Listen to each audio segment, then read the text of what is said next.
Pre-game, post-game, every game presented by Bodog from Sports Odds. To free casino games, make a play at Bodog.net. Wadden and JPat here with you with another edition of the pregame as the Canucks head down the I-5, get set to face off against the Seattle Kraken, and it looks like they're going to have their ace in goal, JPat. Thatcher Demko getting to get the start between the pipes. Yeah, a little bit of a surprise there. I just think with back-to-back games here and the struggles of Demko, but this just tells you the reality of the situation, and especially without Quinn Hughes, that Bruce Boudreau thinks that Demko is the option that gives this team the best chance to win a hockey game. And I would agree with him there, and that's with all due respect to Spencer Martin. The thing is that Bruce wouldn't commit after the morning skate to a starter on Friday night against Pittsburgh. Of course, this is back-to-back, and so we'll see what happens. But right now, the focus for this organization, as everybody knows, is getting that first win, getting off the schneid, and certainly the same applies for Thatcher Demko, who is winless like his hockey club. So they're hoping that their ace can step up here and deliver. And of course, as I mentioned, without Quinn Hughes, that's going to be a challenge. We saw that against Carolina. We saw that against Buffalo the other night. And the savior on defense is not going to be back tonight. And so pretty much looks like it's going to be that same blue line core, understaffed, undermanned, underwhelmed at times, or overwhelmed perhaps by opponents, but struggling to get the puck out of their own zone. And that seems like job number one. Get the puck out of your end into the hands of your forwards and hope that they can make something happen here that can help the hockey club win a hockey game.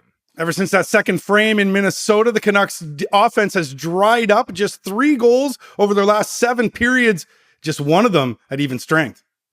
Yeah, you think about that. JT Miller had 2 of them the other night. One of those was an even strength goal. That was the third period goal that gave them a little bit of life against Carolina. Of course, they couldn't do anything with it. Then the other goal was Connor Garland, a second unit power play goal at home in that forgettable home opener against the Buffalo Sabres. So you do the math there. 2 guys have scored for the Vancouver Canucks in the last 7 periods. That's not getting it done. And I know there's so much attention on the defense. Well, guess what? You could help those defenders out a ton if the guys up front were able to give the Canucks a little bit of an offensive cushion, but everything is interwoven when it comes to hockey. It's a team sport, and the forwards need the support of the defenseman. They need the puck from the defenseman. Can't spend so much time in your own zone the way they did against Carolina the other night when they were outshot 39-16. And so it's going to be a challenge for the Vancouver Canucks, but they need some guys to step up. And certainly, I'll get around to my do something candidate a little bit later. Don't want to spill the beans just yet, but suffice to say, there are plenty of candidates on this Canucks team right now that have to do something. Yeah, the Kraken coming off that big 5-1 win over the Buffalo Sabres, looking for their first back-to-back wins this year. However, the Canucks swept the Kraken last year, looking like they're going to have to do the same this year. You wonder about that.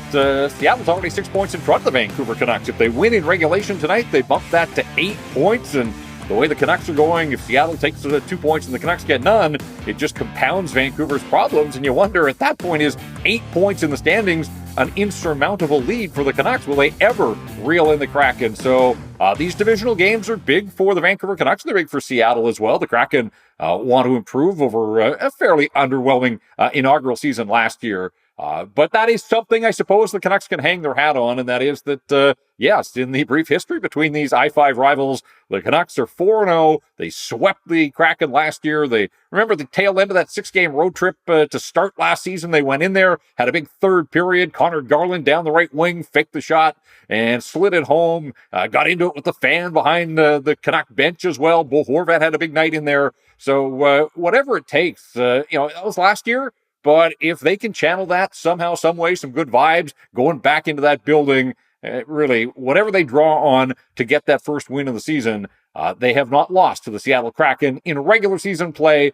Yes, they lost twice to the Kraken in the preseason, and maybe Seattle will try to build on that. Whatever the case, I look at the Seattle team, Andrew, though, and I look at a team that is scoring in bunches. The power play has been red hot to start the season, 9 for 31. And anytime the Canucks encounter a red hot power play, that usually spells trouble for Vancouver. So that's one of the games within the game that I'm going to be keeping an eye on. The other is that the Seattle Kraken, a second-year team, showing all sorts of depth in the early going. Already 16 different guys have scored a goal for the Kraken. And you compare that to the Canucks, they have 9 players that have scored, and one of them is Curtis Lazar. Well, he's not going to be in the lineup tonight. We found out yesterday that he's gone for 3 to 4 weeks. So of the available players to Bruce Boudreau tonight, only 8 have put a puck in the net. And that's where I come back to. There are a ton of candidates that really have to step things up here. The coach challenged them to look themselves in the mirror. It didn't really work against Carolina. We'll see what happens here against a Kraken team that's 3-3-2, but if you scratch the surface a little deeper there, they've come like a tough start to their season in terms of the quality of opponents. Los Angeles, Carolina, Vegas, St. Louis, Buffalo the other night, and oh yeah, their best win of the season in Denver against the Colorado Avalanche. So they played eight games. I would say 6 of them, what I would consider upper echelon opponents in the National Hockey League. And so they've come through at 500, and now they look at this and they see a struggling Vancouver team limping into climate pledge. I'm sure the Kraken are licking their chops and thinking this is an opportunity to string back-to-back wins together for the first time this season. North Van's Martin Jones going to get the starting goal for the Sharks, and he's been a Canuck, or for the Kraken, that is. He's been a Canucks killer over the years. Yeah, I was a little surprised at this when I saw his career record and the numbers that go along with it to all time against the Vancouver Canucks. And as you said, this is a guy from North Vancouver, so probably grew up watching and cheering for the Canucks. His dad, Harvey, used to work for the Vancouver Canucks organization, ran Rogers Arena, in fact. But Jones is 10-3-1 lifetime in terms of wins and losses with a 193 goals against average and a 937 save percentage. So this is a guy that has been much maligned in recent years, but anytime he sees a Canucks uniform on the other side, it seems to bring out the best in the hometown boy. Canucks are going to have to find a way to get pucks past him tonight. Canucks have seen a lot of Jordan Eberle over the years. He's sitting at 599 career points, but Bruce Boudreau also sitting at 599 career wins. Let's see if both of them can reach that 600 mark tonight, JPat. Yeah, and I suppose the possibility does exist that Eberle could get a point, but Bruce could get that first win that would finally take that storyline out of the mix. It's funny. I mean, we've seen it over the years, Andrew. So many guys have picked up milestone points and goals and victories against the Vancouver Canucks. And Jordan Eberle obviously spent a lot of his career early on with the Edmonton Oilers, so he faced the Canucks an awful lot. He got his 400th NHL point against the Vancouver Canucks, and now as the schedule works out, he has a chance to get to 600 if he can find the score sheet tonight. And for Bruce Boudreau, it's really, we've said this before, it's more of a win number 1 this season. If he takes care of that, then the 600 will take care of itself. So we'll see. Jordan Eberle is one of those guys that leads to this Seattle offense and a power play that we talked about earlier that's going right now. And so, he's a guy that's had some big nights over the years against the Vancouver Canucks. They have to keep an eye on him. And at this stage of his career, he's not necessarily, one of the leaders offensively for the Kraken. They've got other guys. They made some nice acquisitions, obviously. The Oliver Bjorkstrand trade took that contract off the hands of the Columbus Blue Jackets in the offseason. Andrei Burakovsky, he's off to a nice start there. And Matty Beniers is the future of this hockey club, but in some ways the future is now. This is a big kid, second overall draft pick, really the first ever pick in the history of the Seattle Kraken out of that powerful Michigan program. And he looks dynamite. He scored again against Buffalo the other night. And so he's a handful matchup, certainly, that the Canucks are going to have to keep an eye on this evening. If Bruce Boudreau is to get his 600th win tonight, I predict he's going to have to do it in more than 60 minutes. That brings me to my Bodog Best Bet. Will the game go into overtime? I'm betting yes. That's at plus 295. A whole lot of value there. Canucks have had 2 games go into the extra frame this year. Let's see if they'll have another. I'm predicting that's going to happen. And maybe the Canucks will get their first win, but it'll have to be in more than 60 minutes tonight, JPat. That's my prediction. Who you got, though, that needs to do something from the Canucks tonight?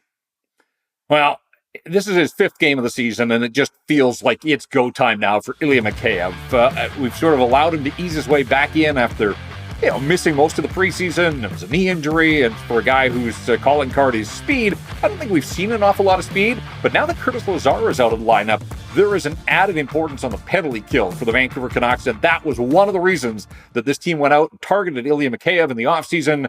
They're paying him a pretty penny. He's got to start earning his keep. He has 1 assist in the 4 games so far, and he's getting a chance to play at even strength on a line with Elias Paterson and his countryman, Andrei Kuzmenko. And if you're playing with Paterson, Paterson's been going this season. We know that. It's just the fact that his wingers haven't been able to finish on many of the chances that he's put pucks on their sticks. So for Ilya Mikheyev, he's not alone by any stretch of the imagination here, but more is needed. And it just kind of feels like tonight could be the night. The Kraken, I think they want to stretch the ice. They'd like to play a speed game. That doesn't necessarily play into the hands of the Vancouver Canucks, but one guy that can play that way and needs to play that way is Ilya Mikheyev. We need to see the afterburners from this guy.